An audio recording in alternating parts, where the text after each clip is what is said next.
Ben, I'm really glad you stumbled upon this video. If you have, you already believe the ukulele is a very versatile instrument and you can play all kinds of things on it. I want to show you how I like to play the Delta blues on the ukulele. Well, it's kind of the Delta blues. I don't really know if I'm able to call it that. It's my own interpretation. When I first came up with this method, I was trying to imitate the Delta blues sound. But you can call it what you want. It's going to be in the key of A. It's probably going to be an intermediate to advanced sort of thing. I don't really know. So, firstly, you must familiarize yourself with the blues, 12-bar blues structure. If you don't know it, go learn that first, because you need to know that already. Briefly, it's a 1, a 4, and a 5. So in the key of A, which we're playing in today, that's an A7, a D7, and an E7. So just by strumming alone and keeping to the 12-bar blues structure, you can already get a sense of the blues.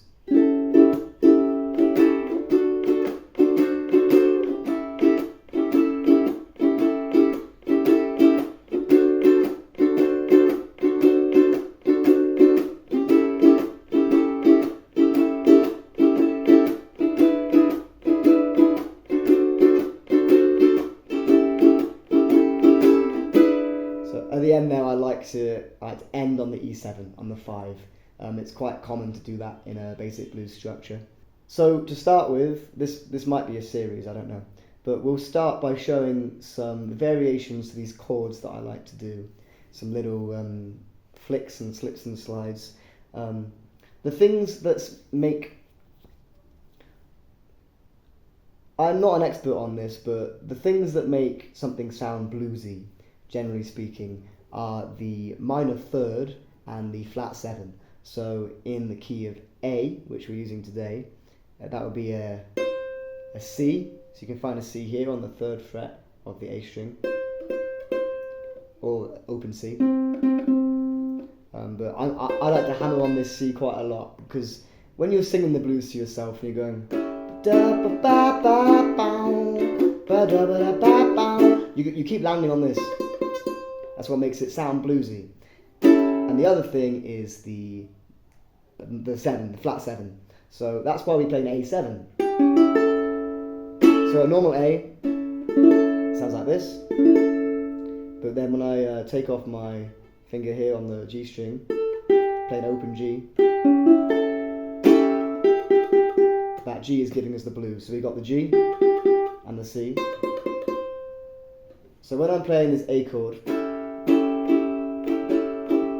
I like to hammer on the C. It just gives it a bit of a bluesy flair. And when I do hammer on that C, not hammer, it's just when I do put my finger on that C, I also like to lean my strumming towards that note. I like to make it sing a little bit. So if I'm just doing normal strumming,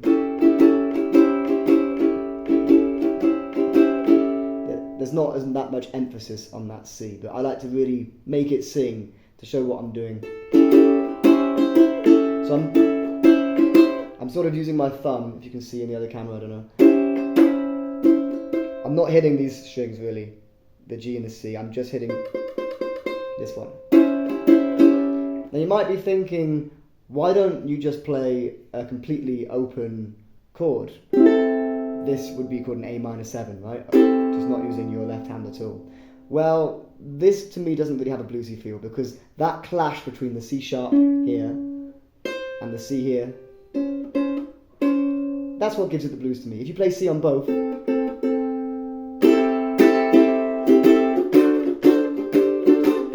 it's not the right sound. So that's why I like to keep my finger there on the C sharp. Okay, so let's have a go at this.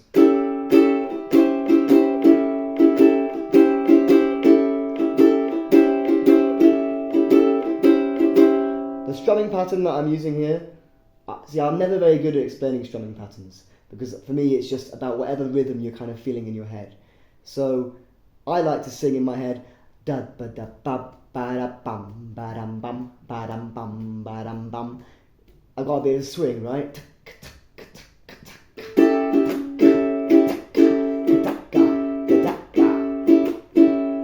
I'm also doing a bit of a mute on here. So keep rewinding and watching what I'm doing, because I'm trying to sort of get through this as quickly as possible. For some reason, I'm sure that you have plenty of time, but if you just watch what my right hand is doing.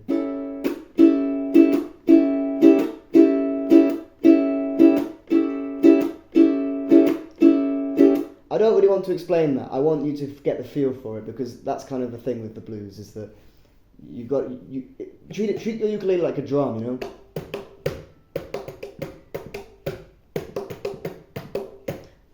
It's just strumming is about where the rhythm you're feeling.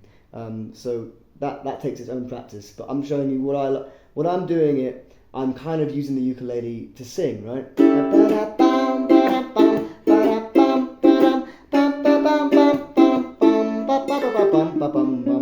So we'll get to that in a minute. And then, if you want to, so the simplest thing I like to do when I move to the D is the same thing. So we're playing the D chord here. So D7 is a D with that additional C at the end. So if I open up the A string and just play a D natural,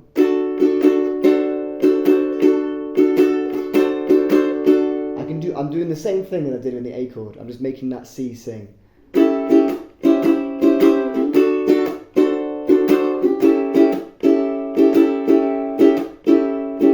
So that's the first 4 bars. They go A7 in the first bar, D7 in the second bar, and A7 in the following 2 bars.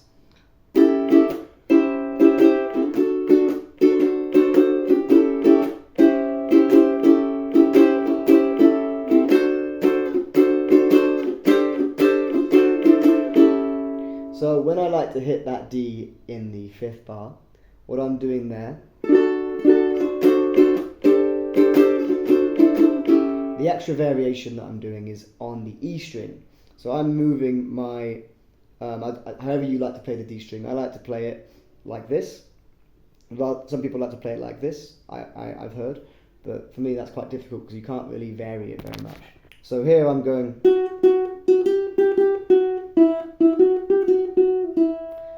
I just like to move around on that E string between having it on the 2nd fret, which you do naturally in the key of D, moving it up to a G, so moving up to the 3rd fret.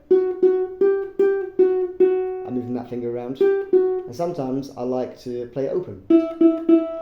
And I don't really know the technical reason for this, but that's what I'm doing. I'm basically fiddling around, right? Because I know that everything's going to sound okay when it's open or when it's like one fret up. So I'm just sort of wiggling my fingers around.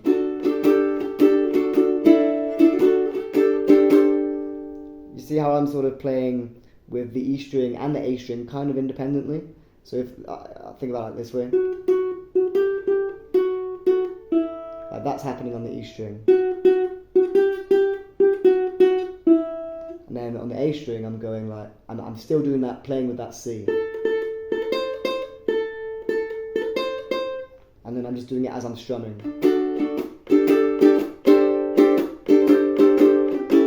So I'm just singing in my head.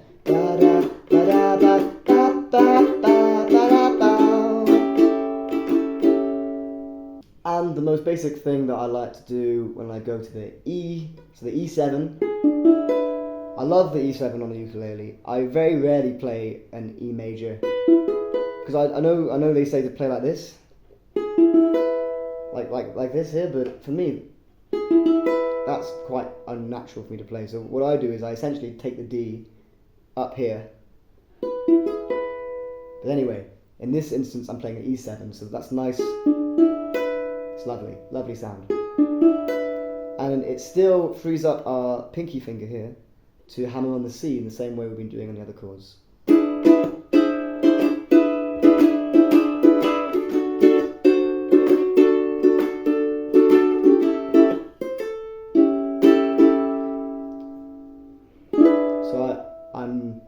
the same thing. So the most basic part of this is to keep getting that minor third in there, and also the minor 7. Would you call it the minor 7? The flat 7. So the G and the C basically.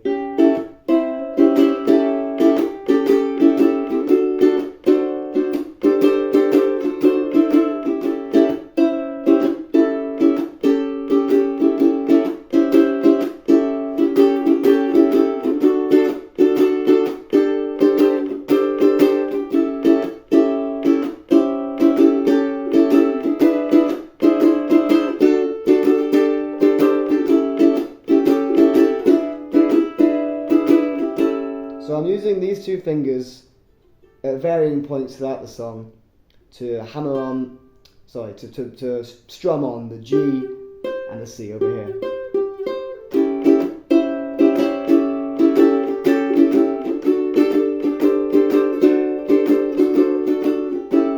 Just like that. Okay. So let's call that part 1, and in part 2 I'll show you some different voicings of the chords, which is how I give it most of its flair. So catch you in the next one.